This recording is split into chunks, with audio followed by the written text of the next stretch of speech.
donde observamos estos dos triangulitos, este circulito acá y esto que tiene esta forma, ¿no? Como un rectángulo que está abierto, ¿lo ven? Observen bien la imagen para recordársela. La composición es sencilla. Un par de triángulos, un círculo y 5 líneas.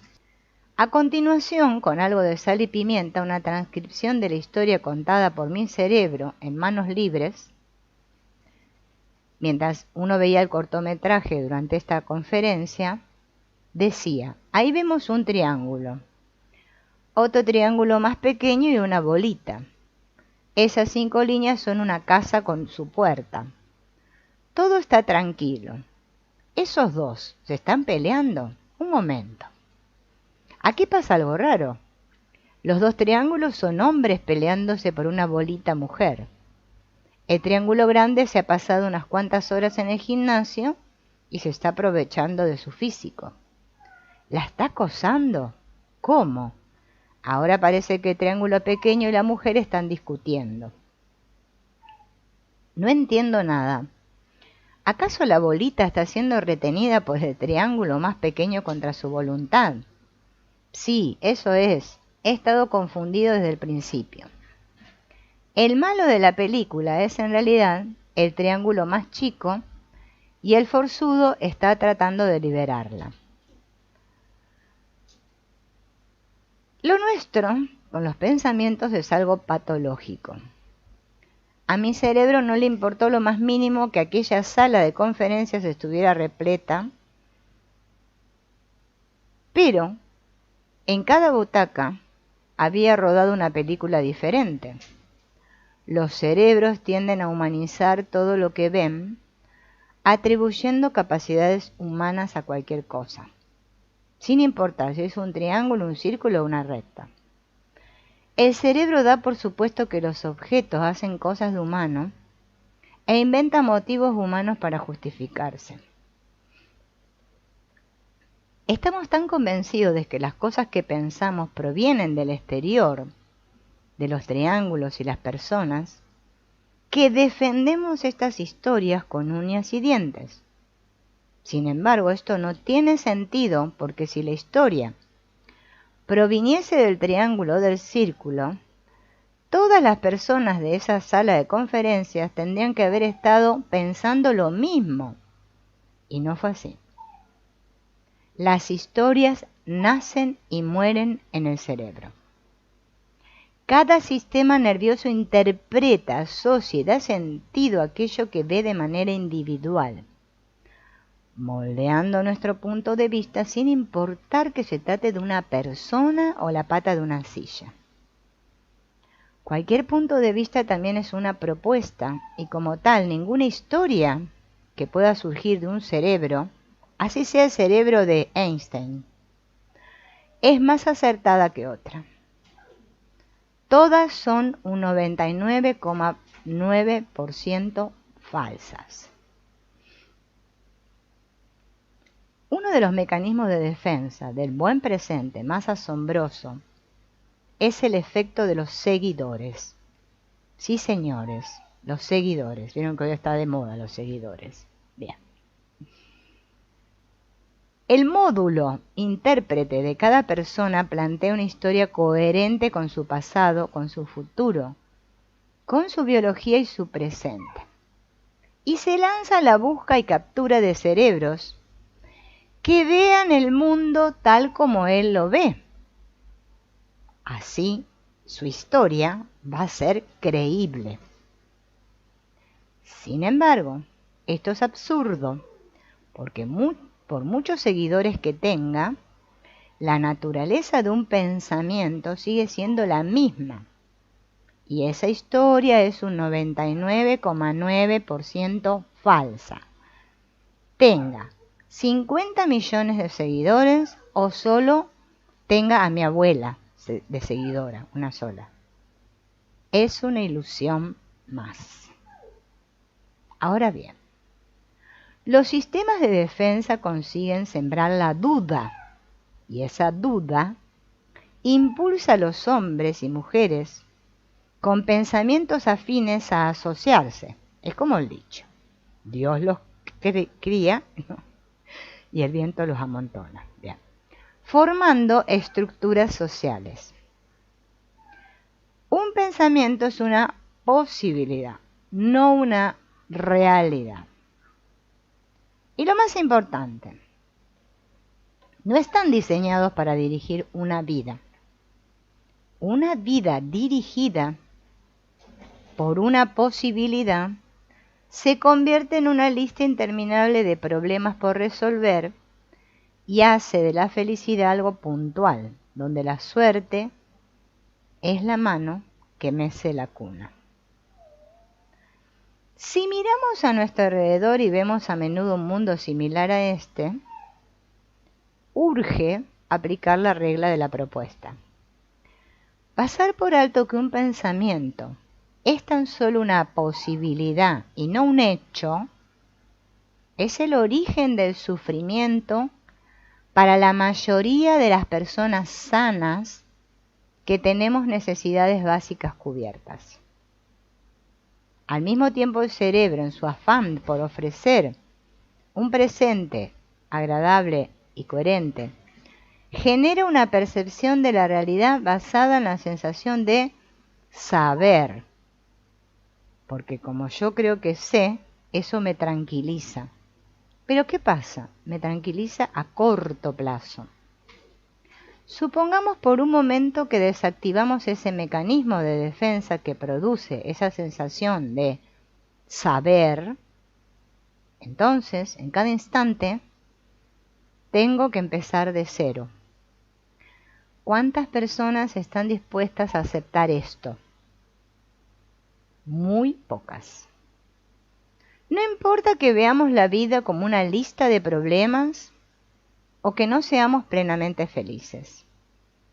Preferimos argumentar ¿la felicidad no existe? O decir ¿la vida es así? Antes que abrirnos a aprender. Nos pongamos como nos pongamos, las personas que más aprenden son las que menos creen saber. Sí.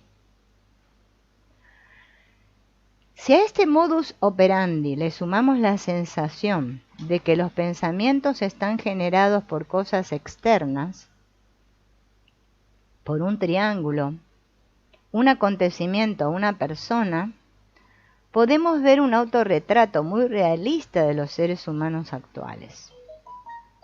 Creemos que lo que nos hace diferentes son las cosas que pensamos, pero no es cierto. Lo único que nos diferencia unos a otros es el grado de credibilidad que le damos a nuestros pensamientos. Bien. Y vamos a hablar del punto G, el punto G. Ahora van a ver qué es. Ustedes estarán imaginando otra cosa. Eso les pasa por mal pensados. Nuestros pensamientos,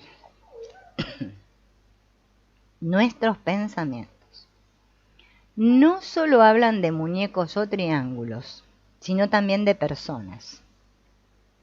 En menos de lo que dura un pestañeo, que es unos 100 milisegundos, nuestros sesos son capaces de hilar una historia acerca de un desconocido.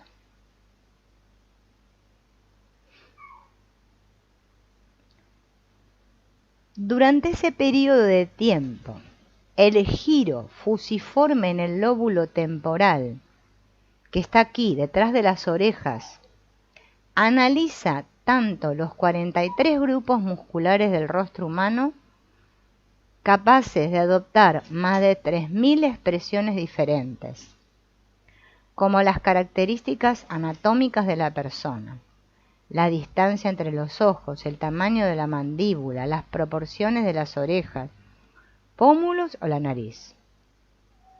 A continuación, el lóbulo temporal añade un componente de familiaridad y coherencia enmarcando la historia en una coordenada espacio-tiempo. Por ejemplo, si el portero del edificio tiene unas mandíbulas anchas y una distancia corta entre los ojos, la mayoría de los cerebros interpretan que no es de fiar aunque tenga un corazón que no le cabe en el pecho. Esta imagen mental inicial es la que usamos para relacionarnos con el portero y termina de perfilarse con información procedente del tono de la voz, el olor corporal, la respiración, el ritmo del corazón o lo que sea. Con el paso del tiempo y conforme nos vamos relacionando más con esa persona, la experiencia moldea los pensamientos y damos la bienvenida a la memoria y sus peculiaridades. Cuando nuestra atención va a parar a un triángulo o una bolita y no a un ser humano, el área cerebral que pone la guinda al pensamiento se llama corteza visual primaria, la encargada de líneas y formas. Todos los engranajes que intervienen en la cadena de producción de pensamientos ocurren al margen de la conciencia, salvo el resultado.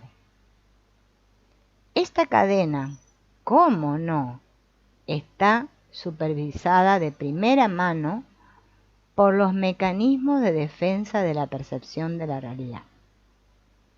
Si ponemos en práctica nuestros conocimientos sobre imágenes mentales, rápidamente llegaremos a la conclusión de que una historia contada por el cerebro es 99,9% falsa, o dicho de otra manera, el pensamiento que hemos tenido acerca del portero del edificio tiene una probabilidad de acertar del 0,1%. Nunca olvidemos que la prioridad del organismo no es la verdad o la realidad, sino ofrecernos un buen presente. Darse cuenta de esto pone la vida patas arriba, porque cambia la condición del pensamiento y pasa de ser un hecho a ser una simple propuesta para vivir una situación de vida. De nuevo volvemos a la regla de la propuesta. Si la frase del célebre filósofo pienso, luego existo es cierta, entonces los seres humanos no existimos, ya que nosotros no pensamos. El que piensa es el cerebro, y nosotros somos quienes decidimos o no usar ese pensamiento con la ayuda de la atención. Bien, podríamos decir que somos los directores de la atención. Ahora bien, en el campo mental solo encontramos pensamientos. Para descubrirlo, vamos a hacer un pequeño experimento. Recuerden una situación al azar. El acto de recordar es sinónimo de volver a construir un momento pasado con las estructuras cerebrales que tenemos ahora. Partiendo de aquí, ya no puede ser igual, como bien sabemos, pero no importa. El objetivo del cerebro no es preservar la verdad, sino ofrecer un presente apetecible. Y por eso cambia el pasado constantemente para hacerlo encajar con nuestras creencias actuales. La memoria episódica reconstruye la sensación de estar en otro lugar. La memoria semántica se encarga de mantener la coherencia del recuerdo con el mundo conocido. Evita que salga lava de un grifo o que la piel de nuestro cuñado sea verde fosforito. Y la memoria autobiográfica da coherencia a nuestra historia personal. Pero ¿de qué está hecho un recuerdo? Al reconstruir un recuerdo tratamos de reproducir los pensamientos, las emociones y las sensaciones corporales de aquel momento. Y decimos, eureka, acabamos de encontrar lo que buscábamos. Todos nos relacionamos con el mundo a través de ese campo mental. Eso es muy importante no perderlo de vista. Una persona no es capaz de recordar qué piensa el vecino del quinto, aquello que ocurrió a 200 kilómetros de distancia del lugar donde nos encontramos, o cuál fue la cantidad de radiación ultravioleta de aquel momento. ¿Por qué? Porque no forma parte del campo mental.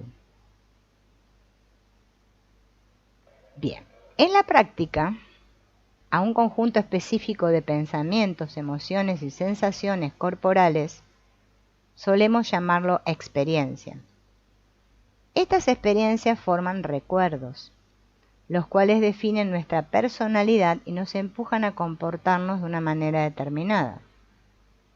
Por eso el organismo activa el modo de comportamiento suegra cuando aparece la madre de nuestra pareja, acciona la palanca que pone conferencia cuando estamos en un auditorio repleto de personas mirándonos con atención, o hace sonar la voz de los hombres grave como una tuba cuando nos hacen tilín, tilín una mujer.